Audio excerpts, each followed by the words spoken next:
I have a question for you. Do you really want to stop the trails in the sky? Let's talk about this for a minute. Newly released from the FAA, from NASA and NOAA. You notice those trails? They look familiar to you? Well, they're actually addressing them, and they're calling them contrails. Why do they call them contrails when we call them chemtrails? Okay, first of all, it doesn't matter. Let's address the issue. The issue is this crap is covering our skies. We don't like it, and we want it stopped. So what is causing this? The root cause is in this report. It's not stratospheric aerosol injections, like I once thought, like a lot of people think. It's all the metals and other pollutants, including sulfur dioxide, that's coming right out of the emissions. They know this. I now know it because I've been tracking this. If you've been watching my recent videos, you'll see. So when the conditions are right and the trails persist and cover the whole sky, it's because the vapor is condensating onto a nuclei.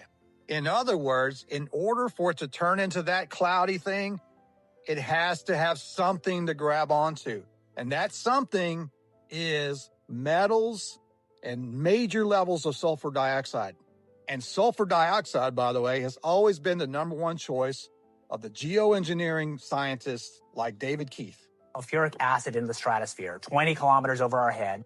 And they're coming right out of every plane that flies over your house every day, all day long. So this report actually calls them contrails cirrus. In other words, when garbage comes out of the planes and turns into this covering, they call that a cirrus cloud, right? It's a man-made cloud, and the cloud covers our skies. You see it all the time. They also call it aviation-induced cloudiness. But what they're saying now is that it actually has a net warming effect. Yeah, duh. Thanks for finally admitting that. Which is the exact opposite of what the climate alarmists have been saying all these years, saying that they want to put more up there in order to reflect sunlight back into space. But the FAA is now saying they want to stop it. But before you get too excited, they say they'll get to it by the year 2050.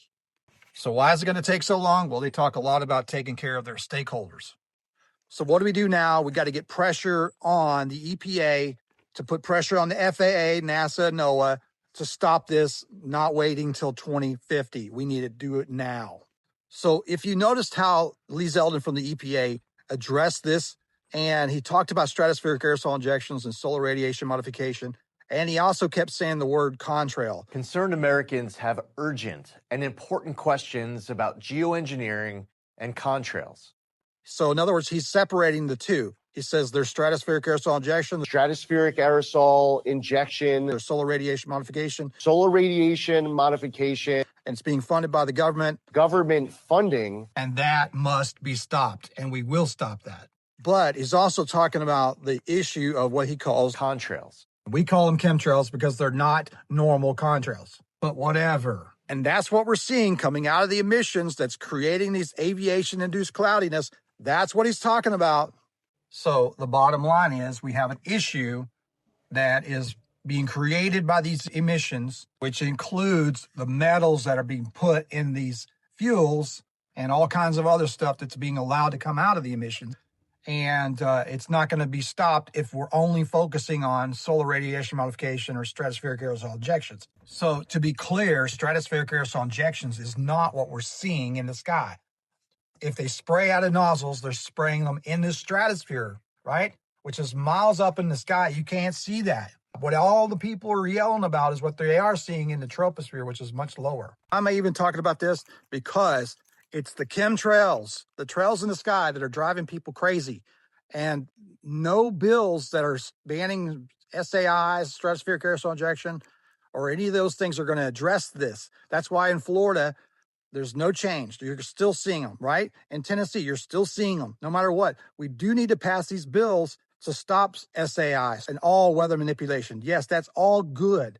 But if you want to stop the trails in the sky, this is what we have to focus on. The states cannot stop what they're putting in the fuels. The states cannot stop what's happening in the emissions of aviation. Only the FAA, EPA, and all these other entities can make an impact. So we are, in the coming days, going to be putting together a push to contact Lee Zeldin by the thousands, if not hundreds of thousands of people, to tell them we demand that you clean up the fuels and we're not waiting till 2050. It's a good thing that they're talking about it, and it's a good thing that EPA is talking about it. But the fact that they're talking about it at all, including Lee Zeldin, is because of you, because of the pressure that you put on them. To all the naysayers who say, no, these are all chemicals coming out of planes and they're pushing the button and they're spraying, I thought that too. If you think that it's all stratospheric aerosol injections where the planes are spraying you literally with chemicals, you can't predict that. You can't tell me that tomorrow we're going to see them or not. I can tell you if you're going to see them tomorrow. I can tell you if you're going to see them today. How can I do that? Because I'm looking at the conditions based on the emissions. When you see these trails in the sky, I can tell you when and why and how. And that's proof that what I'm saying is 100% true. All I want is the truth. I've been wrong in the past, and we just have to stop it. We have to stop it.